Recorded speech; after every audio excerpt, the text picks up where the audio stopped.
What's up, everybody? Welcome to another episode of Top Billin, the #1 podcast for the movement, the culture, and the discussion.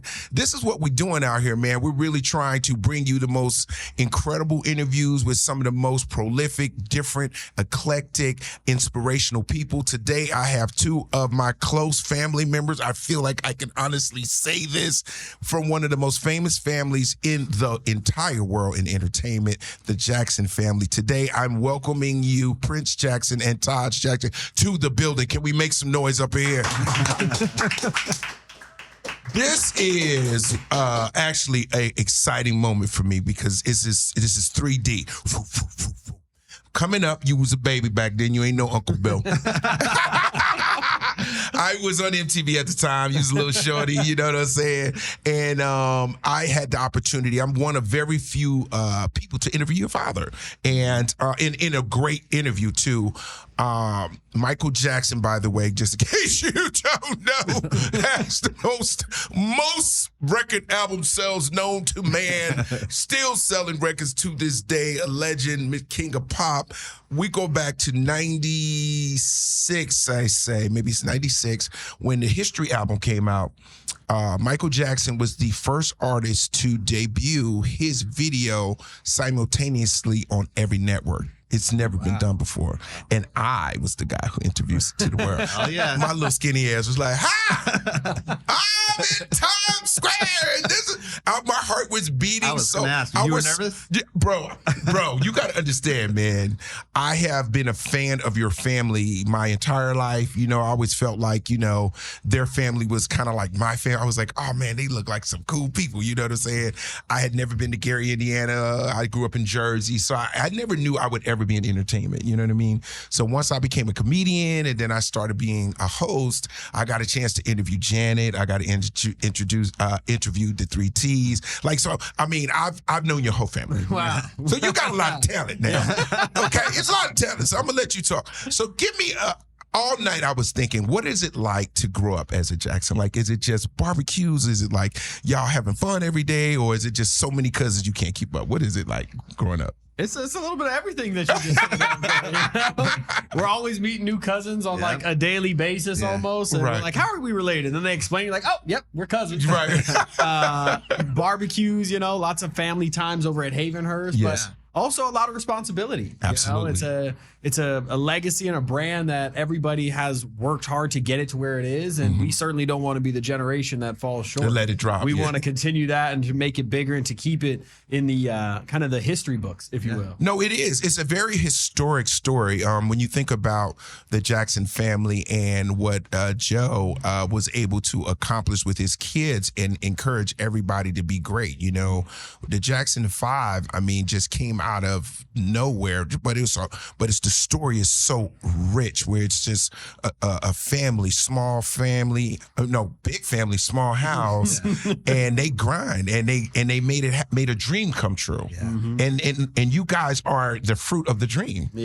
Which is beautiful. Like it's like I always say to people, they don't understand that Joe Jackson should be like father of the century, because you got to understand what it's like to have one talented kid, like just maybe get lucky. You know, maybe one of your cousins might be smarter. Well, you know what I mean? But when you have a talented family and it's like in your DNA, that means there's something special going on. You know what I mean? Do you feel like that growing up? 100%. I think everything that all of us can attest to is the discipline and the work ethic that was instilled in my father, my uncle, his father, and all of our uncles and aunts at a young age. And that has trickled down through their experiences and, excuse me, how that determination and that dedication provided results. And so because they learned from that, they've instilled it in their kids, our generation. And it's a lot of it is talent. I can't take anything away from that. It would be, to me, if I was a Jackson, I would feel so much pressure that if I couldn't sing. It's like, you know, when everybody got vocals and you kind of,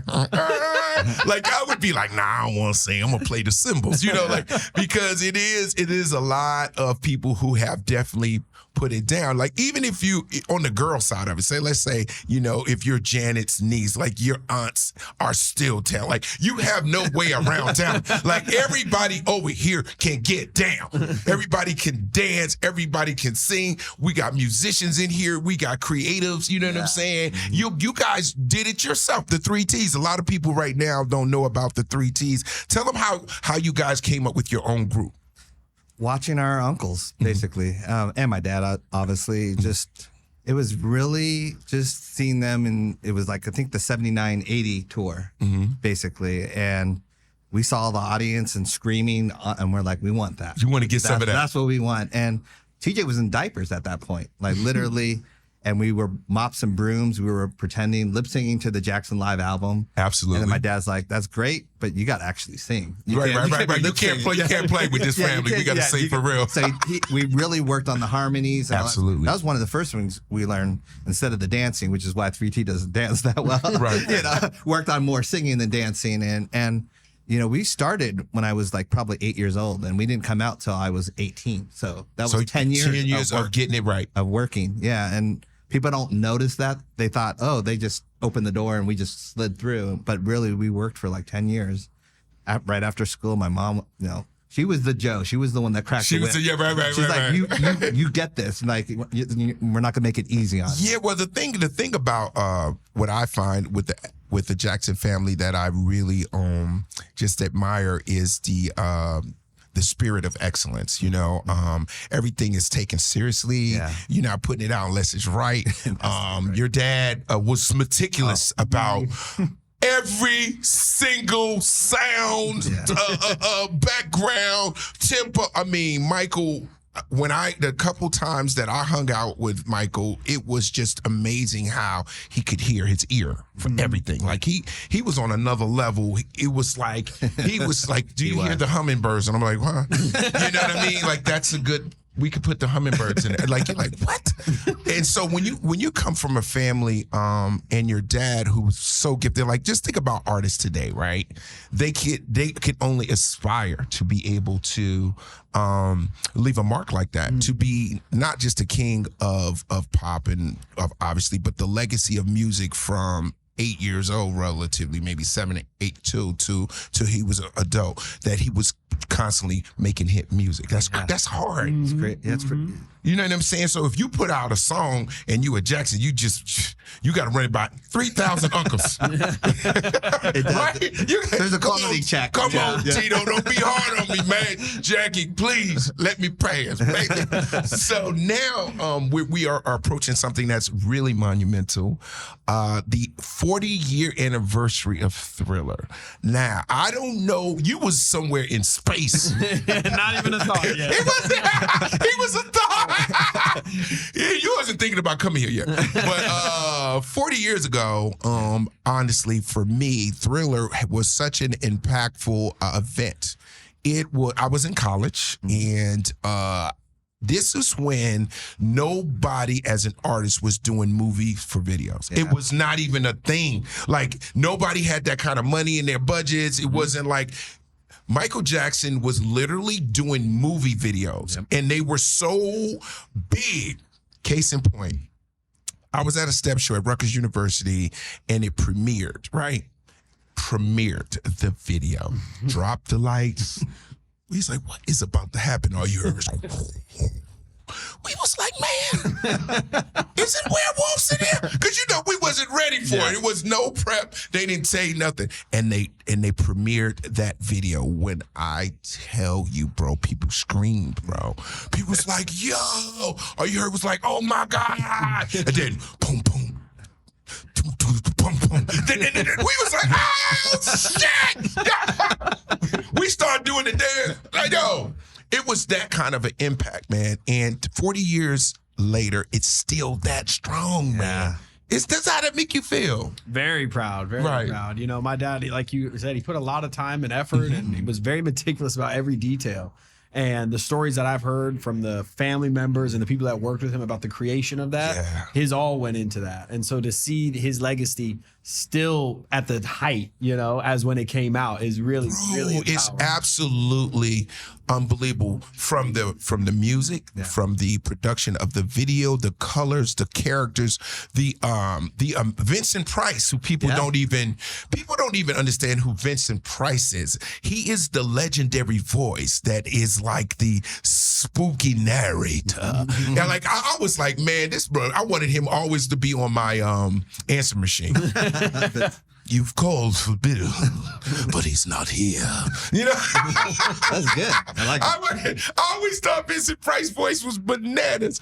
And so 40 years ago, this dominant moment happened in music history, and now it's still living. What are we going to do on the 40th anniversary? You guys have something planned, I hear. Yes. You want to start, Tosh? Let's talk about it. Well, definitely. I mean, one of the things is the biggest crime is that the Thriller song itself never hit number one. You know, that it No way. It peaked at 4. I mean, this is the Halloween anthem, and it peaked at 4. So it's never hit number one. But that's also because everyone had the album by that time. Yeah, right. That's what it's that. So it's, it's not like it's Is it still, because here's the thing, we can still get it there though. That's the point. Now this is what we're going to do. How about this? We're going to make this manifest, right? We're going to give Michael Jackson another number one hit. How about this? Oh, I love that. So Thriller, the album itself sold over 70 million copies worldwide, right? 100. Oh, my bad. Higher. Get your numbers up. 100 million. My bad. But I want to short you on the millions, right? So over 100 million worldwide. Still selling. Yep. Still selling, but we have one goal. We want to make Thriller the number one single of that album. Yep. And it's really possible. Oh, 100, especially during Halloween time. Yeah, because Halloween is such a wonderful, like, still mysterious holiday that people get into it. I don't know about you. I still dress up, bro. Yeah, 100%. Yeah, I mean, I don't know about you, Prince. You know what I'm saying? You might not be, your Halloween game might not be with mine there. My kids was like, Daddy, you doing too much. You not Jimi Hendrix. Like, I literally would just go all out and try to be another character, talk like him, be like that person for the night, right? And it started with my kids, when they were little. We go Halloween trick-or-treating, and me and my wife would be like getting dressed up as Batman and Batgirl and just for the kids. But now they kind of like, yo, man, go ahead. Go to your own adult party, man. You looking crazy following me, man. Let me walk ahead of you. That happened like 4 years ago. They started like at 14. They was like, Daddy, you too much. Then I felt weird. So now I gotta kind of go to just adult more stuff. My kids done got too big for me. So are you guys? I hear that you are going to do something at the estate, and it's going to be really, really crazy. It's going to be super duper dope, and you're donating all the proceeds to your charities. Let's talk about your charities. You want to start? Sure. So this is actually an event that we've hosted officially for 10 or unofficially for 10 years. Okay. It started as a family party where we just built like a single room up there. We turned it into like a haunted maze, and we had our cousins and family walk through. Cool. Then the next year we opened it up to like our friends at school. And then by the third year it got so big, we realized, well, we could do something with this. And absolutely, we really care more about, especially once you start putting a lot of money into things, and giving back to the community. And if we're just spending all this money on a Halloween party, it didn't feel right. It didn't feel like it was within our values. Okay. So in 2016, I believe, or in 2015, they started becoming a nonprofit. In 2016, you guys were incorporated. Yeah. I went to Loyola Marymount University in 2016, and I was a student, and we started a student service organization there called the Heal Los Angeles Student Service Org. Okay. So in 2016, we partnered together. We were able to use their 501c3 and LMU's 501c3 tax-exempt status to host the first, what is now Thriller Nights. Yeah, Thriller Nights. And this is our 7th year officially hosting. How do you get on the list for Thriller Nights? Because that just sounds exclusive, right? No, you ain't go to Thriller Nights. I want to go to Thriller. How do you get on the list? How does that work? So the way it works is, in the past, we've had a Google form where we try, and anybody that was interested in attending, they submit their information, and then we reach out to them once kind of spots or tickets become available. Okay. There is a finite amount of space on the property. Yeah, that's what I was saying. So everybody can't come. Exactly. And then the other side of it too is we always try to bring back people who were part of history. So at the property itself, Taj knows a lot more about this than I do, but a lot of music history happened in that. What? So my father, he wrote and recorded a lot of songs from Off the Wall and Thriller in his bedroom, in the studio, working together with the uncles. I believe Uncle Tito was actually the guitar before David Williams. No, on Beat It. Eddie Van Halen. Yes, and then so they recorded all that stuff At the crib. at the studio on the property. Yes. Wow. Yeah, a lot of history. So we try to bring back people who were a part of it. So Sugarfoot Moffat, he's coming this year. Yeah. What? Yeah, Greg Filling Gaines. Gaines. Yep. Whoa. Like bringing back the game. Yes. That's pretty cool, man. I mean, your dad, by the way, full throttle musician. Yeah. Like it's not a game. Like for real. Like if you didn't know he was a Jackson, he'd just be like the dopest musician. You know what I mean? So do you play instruments as well? You asked, out of all the 3 T's, you asked me, right? Right. The one that doesn't play. Oh, you don't play. Okay. I play keyboards. You play keys. Yeah, okay. I played keys all my life, but in terms of guitar, like my dad, no, that's TJ Turner. Nasty. Yeah, What? you know, I always say he was the one that disobeyed Joe, because when Joe would go to work, my dad would sneak into his closet, grab the guitar, which he was forbidden to do, Right. and play it until my dad broke a string and he didn't know how to fix it. And so Joe found out because my dad didn't know how to fix it and gave him a whooping. Just a little bit. A little bit. But then he said, "Show me what you can do." Right. And my dad played his heart out, and that's when the light bulb went off. Like, I got something here. Bro, I cannot tell you the dopest story. All right, so this is because everyone says Bill Bellamy has the most amazing Hollywood stories. This is for your dad. Dad, great story. So I'm assuming now your dad, aka Michael Jackson, was probably 8, 9 years old. Stevie Wonder was in the studio. Smokey Robinson was in the studio, and this is at Motown where everyone's in studio A, B, C, and everyone's doing songs. So, like, Smokey Robinson was a writer for a lot of the songs, right? And so they're coming around with like, okay, well, maybe the Temps can do this one. Maybe the people, we'll say this one's for Smokey. We'll do this, right? Cool. So this is so crazy. I'm getting goosebumps. So real quick, so the Jacksons are in Studio C, say whatever, and they got this song called Who's Loving You? Cool. It was supposed to be for Stevie Wonder initially. Cool. Well, Stevie can write, Stevie can sing this. He got whatever. And I forgot who it was that suggested let Michael get a chance at it. Oh. Then Smokey goes, I don't know if Michael Jackson could sing this. He's a child. This song's about heartbreak. It's a lot of soul, it's hurt. And this is what the song is about. The lady says, just let Michael try. 8-year-old Michael comes in the studio, looks at it, reads it a couple times, hits it. One take, everyone's running out of the studios. Oh my God! Oh my God! How is it possible that a kid who's 8 years old can sing a song like a grown-ass man? And that's how that song happened. That's the legend of that song. Is that crazy? I never heard that. That's amazing. Story. My God, Smokey Robinson told me that story, and I was like, well, he said Michael was from another planet. He was like to watch him sing the song as a child was incredible because we didn't could tell him every note the way he was going to sing it. He sang the song the way he felt it at 8 years old. I didn't even know what heartbreak was. Did you? No. Not at 8. Not at 8. I maybe 14 or 15. So I wanted to share that with you. So you also have another foundation, which is called the Tito Jackson Foundation. Yes. And we're not leaving all our foundations. Talk about Tito. Well, Tito Jackson Foundation started when me and my brothers, we wanted to do something to honor our mom, our late mom.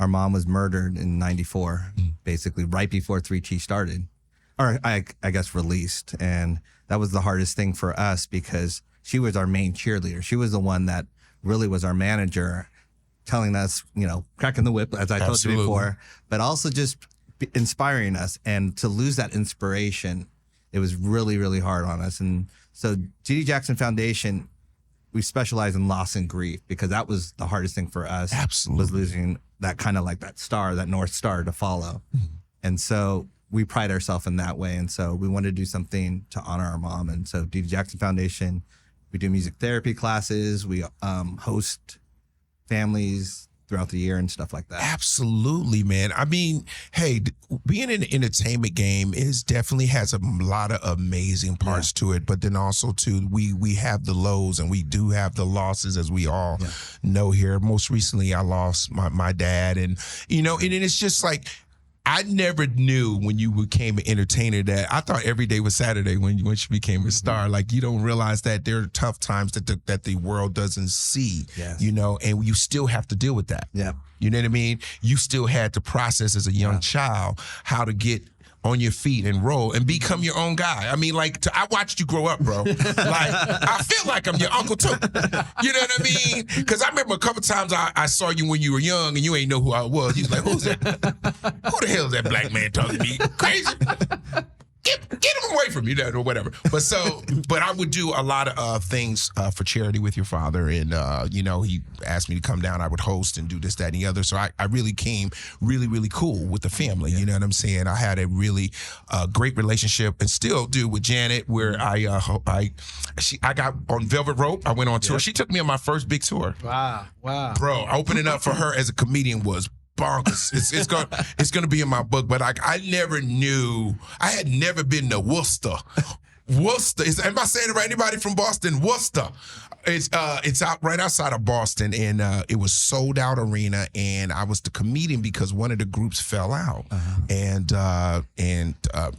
your aunt reached out to me. She was like, "Hey, Bill, hey, we want to do some comedy." I was like, hell yeah. She said, we got about 25 days. What? And I went out on tour with her. It was absolutely amazing. It's a lot of that kind of clips on YouTube from different cities that we were doing. And I had a birthday party on the tour with them and stuff. Oh, yeah. And so it was definitely, like I say, my connection to the family is very sincere. And I love you guys. And I just want to know, how are you able to navigate? Because such a social media is such a piece of our lives now. You've been able to keep your privacy, which is wonderful. Is that intentional?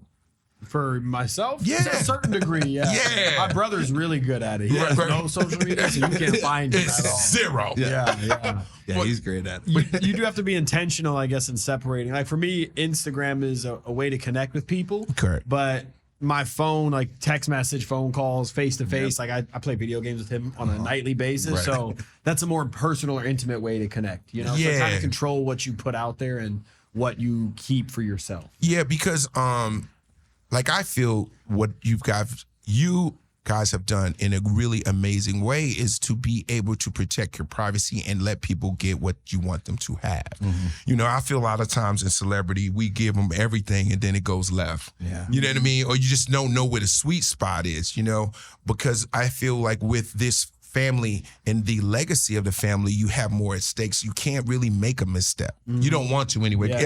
We all human, let's be honest. But like, you don't want to be in no BS or have something crazy go on. You're just like, all right, cool. We're going to do this for my father. We're going to do this for grief therapy. We're going to do things that are very, very purposeful. Yes, exactly. So do you see any music in your life? Do you want to do something, Prince? No, actually, I tell the story to people. When I was like 6, you thought about my dad tried to teach me rhythm, and this was his reaction. Oh, yeah. That's it. So I was like, okay, I guess it's not for me. And I've had people tell me you should never sing, so. It's too much. Yeah. It's too much pressure. I got a funny question to ask y'all. I've always wanted to know this. Can somebody tell me the meaning of mama say, mama not kusa? I used to know that, actually. Like, what? I know it actually. Did you ever want to know what mama say, mama kusa? Mama say, nobody, I say it, but I don't know what I should know what it is. I know it's like an African dialect or something like that. Right. But that's it. That's all we know. Yeah. Damn. Close enough, I've been wanting to know that my whole life, man. I'm like, what in the hell? So, okay, here's the question. I got one for you. Thriller nights at the estate. Is it going to be ghouls and goblins and people dressed like Halloween? Are we gonna have the real, like, all throttle thriller kind of characters? Yes. Yeah. It's Thriller's 40th, so we really wanted to kind of bring people back in that nostalgic vibe. Yes. Play all the hits of that time. We brought in like a full acting crew. They're all dressed up as zombies. We've got No way. We've got Werecat Michael. I think we have Zombie Michael. Yeah. No way. So they're all roaming around the property. You'll be able to take photos with them. We have a full maze. Oh, you making me mad. It is. So basically now, yeah. Ladies and gentlemen, drum roll. Basically, what they're doing is giving you an opportunity to be inside a Thriller. Exactly. I'll probably have a heart attack because I remember, man. I mean, it took me a couple of times. I remember my brother. We used to cry every time he came on. He was scared for real because it was the first time we ever seen Michael turn into something else. You know, black people wasn't used for that. Yeah. You know, we usually where Michael at? Go get Michael back. We thought Michael really was a werewolf. You know, we wasn't used to special effects and stuff. That was the new era of special effects. You know. Ugh! But what I remember now that I'm thinking about that, there were so many layers to that video. It was the way it was shot. Yep. It was the choreographers. Now, who choreographed the dance for that? Do you remember? I don't know. I forgot. It's sad because we should know. Let's look it up. We'll look it up because I want to know that. So many people have tried to emulate that. You know, like still a little bit of it, the formation, and it was really a long. It was it was about a 4-minute dance. He goes, Michael Peters? Yeah. Michael Peters. So one of, let me just give you an edit. So Michael Peters was one of the, I think Michael Peters was the main choreographer of Thriller, correct? Yeah. And it is probably one of the most duplicated choreographed dances ever. I've seen oh man, they just took a little bit of Thriller. That's the Thriller shoulder. You know, like there's certain things about Thriller that if you watch it as a million times as I have, you will notice how many people admired and hybrid it into something else. Case in point, I have a question for you. This is a part of my show where I say all facts. I'll give you something, and then you're going to say, you can't tell, you got to tell the truth. Ready? Cool. All right, good. I know Prince, I know Taj, you always tell the truth, so it don't matter. So all facts. If your dad was alive today and he had to pick 3 guys that he feels embodies his talent on stage, which 3 artists would they be? Wow. Go ahead. Wow. I got 3 in my head. I feel like I would say Chris Brown because I know that my dad knew him personally and then always around the house admired his technique in dance and like his style with it. So I definitely would put him on there. I don't. Do you want to take a second one while I think of a third one? Yeah, it's that Chris Brown Usher vibe. Okay, 2. Okay, come on now. Come on. I got one more for you. And it could be old school or new school. Oh, it could be old school. Yeah. Yeah, I'm just throwing it out. You got 2 of mine already. And this is purely dancing. We're not talking about like musical. I'm just saying like just entertainer, you know, because Chris Brown is the perfect example of embodying dancing and singing. And some guys just sing better than they dance, but Usher and Chris Brown do both so well that it's like interchangeable. Yeah, I just need you one more. Don't try to get out of it. You tried to throw me off. I got one for you on deck. It's gonna throw you off. But I got and this one. Person has to be alive right now. It's not old school. It could be old school or new school, but I got one that I think is pretty cool. And I know Michael Jackson birthed him. Ooh. You ready? Yeah. Justin Timberlake. That one? Yeah. I'm just saying, Those like, are all people that studied. I just know that he's been getting a lot of heat lately Why? for dance, and he had some dance moves that people wasn't messing with. They teared his ass up. Yeah. What did JT do wrong, man? He did something like He tried to do a funky TikTok leg shit or something like that. JT, I'm out here reading. I'm reaching for you, JT. You got to come on top, Billin, man, to get the leg right. What did he do? I don't know. Because you know now you can make one bundle on a TikTok, that's it. and your life is over. Forget all the 100 million records you sold. Because I'm like, the other day I saw Britney Spears doing something on, and I was like, what is going on? Like I didn't know that she just do anything on her. So I was like, okay, that's Britney. Yeah. Okay. This is what we doing now. Okay, cool. Still sold a kabillion records. Yep. So, okay, super whatever. Talented, All right, so Thriller's Nights.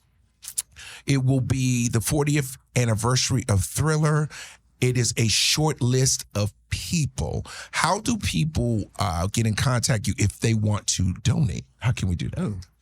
So they could go to our Instagrams, and on both of our Instagrams have our websites in the bio, so that's the best way to do it. We do have fundraisers sometimes on Instagram Live. Do you? A bunch of ambassadors. I gotta follow you guys. I definitely want to stay up on everything. Definitely. You'll see a lot of great content from this year's Thriller 40. Oh yeah. Dog, please, just give us a sneak peek. I will be working. When you guys do this, I will be working, unfortunately. I think I will be in Atlanta. But how would I be able to see like some of the content, like little snippets? Are you going to leak a little bit of it? Oh, yeah. So we actually have a really great recap video on our website. If you go to heallafdn.com and you go to our events page, you can see it's basically like a 5-minute recap video of Chris Tucker's performances, a walk through the maze, the whole party. It's really awesome. Chris Tucker, he used to make me so mad back in the day because he was always with Mike. He was like, man, I'm going out to hang with Mike, man. I ain't playing no ball with y'all. I'm like, you hanging out with Mike like that? Man, me and Mike are gone. You got on the bird yesterday? I was like, and this is like literally when I first moved to LA, you know what I'm saying? I moved out here and Chris is my neighbor. So like he would always give me these like funny ass, because he's so funny, bro. He's so like funny. when you around Chris Tucker, just get ready to laugh. He could make you laugh about anything, but he would just say all these funny things that he was doing and traveling and this stuff. And I was like, oh man, that sounds so much fun. And it's just like with you guys, obviously, you still, it's a human quality, but there's so much curiosity about growing up in a famous family, right? Yeah. You know what I mean? Very few people have families that are that famous, that are that talented, and you're in the midst of it and, navigating through your uncles and aunties and concerts. Which one do you go to this year? You know what I mean? And you were traveling the world so young. Yeah. Do you remember a lot of the great places you guys traveled? Oh, yeah. What was your favorite place you went with your dad as a kid?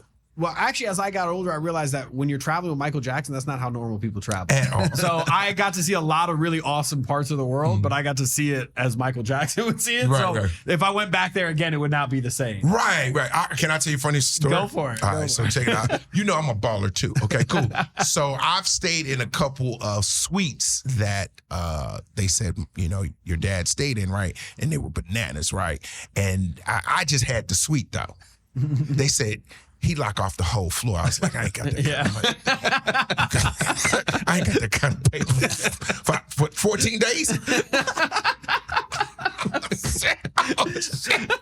I thought I was balling because I had the suite Michael Jackson had. They was like, nah, Playboy, get your weight up. You got to lock off the whole floor, this floor, and the floor below. Don't nobody come up here. I was like, shit. I'm broke than a mother. That's funny. But it's a true story. I was like, yo, because when real quick, I know, I'm just having a good time because I'm thinking of so many funny things at one time. This happens when you're a comedian. I remember when I interviewed Michael Jackson, the security that came in there, like I was just like, okay, because I thought I had did something. Because they came in so strong. I was like, who coming in here? They was like, it was like, they was locking off. I was like, yo, what's... And then all of a sudden he was like, hey. I was like, oh. Did he come out the floor? Yo, I'd never been in my life, I'd never been around anybody that famous to that level. Yeah. To that, like, he couldn't go anywhere normal. The only other person that I hung out was my cousin, but he not that famous. But Shaquille, let me tell you something. Shaquille's famous now. And he can't hide. He big than a motherfucker. I never forget, I said, me and Shaquille went to Disney World, right? Just got drafted to the Orlando Magic. He's the biggest thing in Orlando history, outside of Mickey Mouse. It was very dramatic. I'm just, the amount of people that was hanging on to Shaquille, the amount of people that wanted pictures with him, and he was trying to accommodate everybody. I was like, this is overwhelming. They not giving us, we can't drink a soda, we can't eat a hot dog. People were coming from everywhere. It was like they were coming in groves to say hi to him. I said, man, you are famous. He was like, I know. This is crazy. So, I'm relating to you being a kid, like you said, y'all had to travel a certain way. It was different. It's very, I'm still trying to come to terms with it in a way, because I kind of live a normal life. Right. Like, for example, I was coming back on a flight. I had a vacation and I ate something that made me really sick. So the whole flight back, I'm throwing up on the plane, bag and everything. Right. Had a girl in front of me ask me while I'm throwing up, excuse me, what's your name? And I'm like, Mike, because my real name's Michael, so I just go by Mike so nobody knows, right? And she said, you look a lot like Michael Jackson's son. And I was like, oh, I get that a lot. Right. And she's like, I was going to say, what are you doing flying in economy? Right. So I just is it's Like, weird balancing that. Because You know? I want to. Yeah. The first class was expensive. Exactly.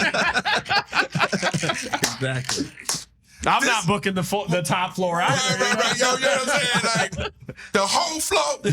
But this is what I wanted people to get from you guys. That you guys are normal, good folks. You know, you come from a very, very amazing family, but you live your life in a good way, and you have a purposeful life. That's beautiful, man. And you know what I'm saying? I like to see that in young, talent people. Y'all the next generation coming up in the game. And I wanted you to come on here and show what you're doing. Let people know what your purpose is and your charities, and you're living a good life, and you care about people. People don't hear that stuff. They always want to go about the negative stuff all the time. Like you sincerely care, and you gonna play an instrument. Okay, I'm gonna throw something at you. You got the keys. I'm gonna put you on the guitar. So, but I want to thank you guys for definitely coming by. And how do we tell the viewers how they can, keep in touch with you? Give us your socials if you want. Mine is my name, Prince Jackson, on Instagram. I have a Twitter, but I've lost my password so many times for that. You don't even tweet no more. You stop tweeting. You too big to tweet. Exactly. So just find me on Instagram. Right. Heal Los Angeles Foundation. That's Instagram, Twitter, Facebook, and I think that's all my socials. Yeah. And come on, Taj, what we talking about, bro? Come on. For the foundation, it's ddjf.org, so ddjacksonfoundation.org. My socials, I think it's Taj Jackson 3 for the Twitter, and then Taj Jackson for the Instagram. Okay, can I do one more all facts? This is a funny one. You might be. This is another one. All facts here on Top Billin. Of all your aunties, who is the best singer?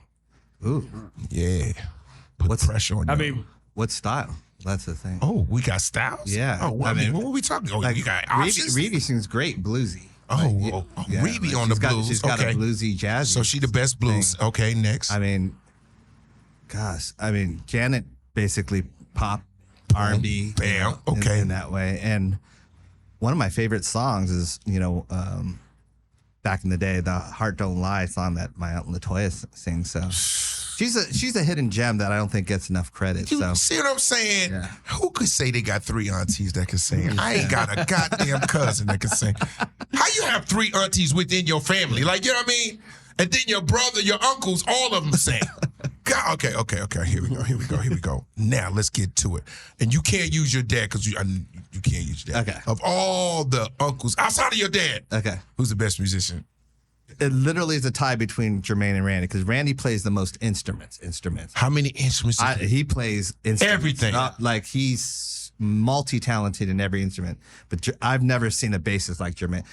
How hard it is to sing and play bass at the same time. And he was doing that at 14 years old. That's what he was doing Motown licks, which Motown's known for, at 14 years old. 14 years live. old. Live. Singing. You cannot make a mistake. We on TV. We on Ed Sullivan. I was going to say, that's that in itself, so. Wow. You sure you don't want no pressure, do you? No. You sure about that? I Rich, I had to excuse myself from the conversation. You got to do roller skating. Don't even try to. There's too much. Stay roller skating, or maybe you do some, you do some deep sea fishing.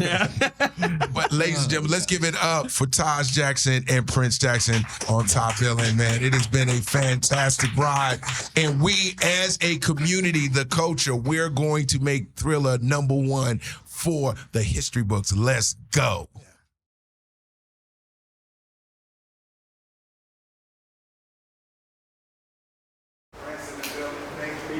Appreciate y'all. Hey man, you on Top Billin. Let's get it. Yeah. Whoa.